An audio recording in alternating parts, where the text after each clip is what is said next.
C'est la montgolfière des rêves. Chut. Arbitrage.fr. La montgolfière des rêves est le garde forestier. Bonsoir, petit voyageur. La nuit est tombée depuis longtemps. Le ciel étoilé et la lune toute ronde veillent sur ta maison. Tu as enfilé un pyjama tout doux et tu attends le sommeil au creux de tes draps. Tu inspires lentement et tu expires en fermant les yeux. Tu imagines que tous les petits soucis de ta journée disparaissent dans l'air du soir pour laisser la place aux doux rêves de la nuit. Embarquement immédiat. Tu t'installes sous la couverture de plumes pour rester à l'abri du vent frais de la nuit. Tandis que le ballon s'élève, tu salues les maisons de ton quartier, devenues presque aussi petites que tes jeux de construction. La nuit te joue sa musique silencieuse, composée de courants d'air, de battements d'ailes d'oiseaux de nuit et du ronron des moteurs des voitures qui roulent encore.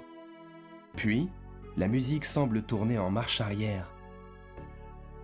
Et très vite, le ronron des moteurs fait place au bruit des sabots des chevaux et des roues des calèches. Tu as sans doute encore voyagé dans le temps. La montgolfière te dépose dans une clairière. Tu entends le chant d'un ruisseau. Dans l'onde pure se désaltère un agneau.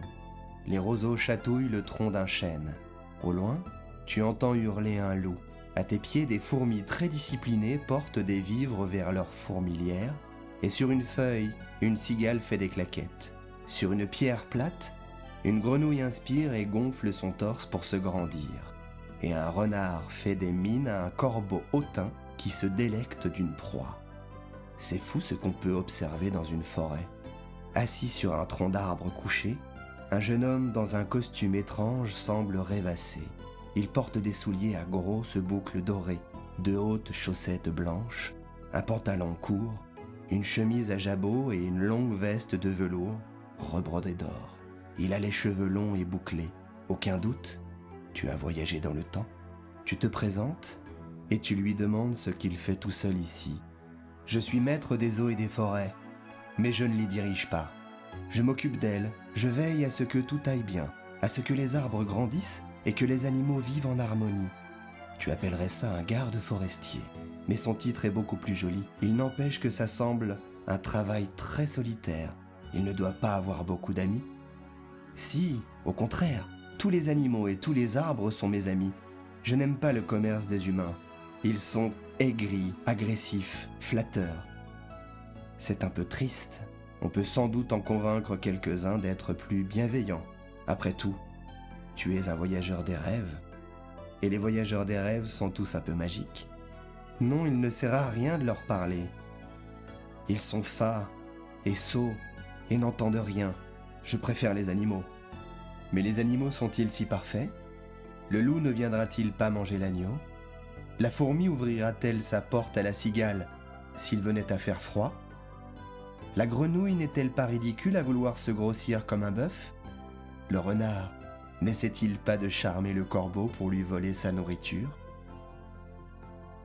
Je reconnais qu'ils ont certains de nos travers. Peut-être qu'ils pourraient faire comprendre aux hommes tous leurs petits défauts en leur parlant des animaux. Les hommes ne se sentiraient pas vraiment visés, mais ils pourraient ouvrir les yeux sur certaines de leurs attitudes. Toi qui aimes les histoires, tu sais que ça te ferait réfléchir. Il est vrai que le dauphin, le fils du roi, est comme toi sensible aux histoires. Je devrais mettre à profit ce temps passé dans la forêt pour lui en écrire quelques-unes.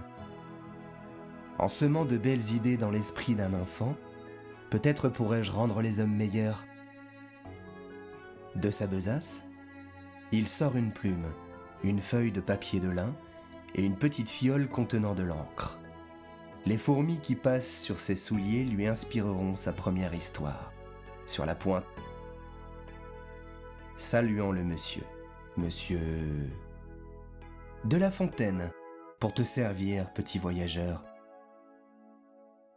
Le ballon quitte la forêt. Les sabots des chevaux et les roues des calèches redeviennent petit à petit le ronron des moteurs. Les oiseaux de nuit rythment cette musique silencieuse en battant des ailes et tu te rapproches de ta ville. Les maisons reprennent petit à petit leur taille normale et tu arrives chez toi. En t'endormant, tu te demandes si ce monsieur de La Fontaine a vraiment écrit des histoires ou si ce n'était qu'une jolie fable. Bonne nuit, petit voyageur.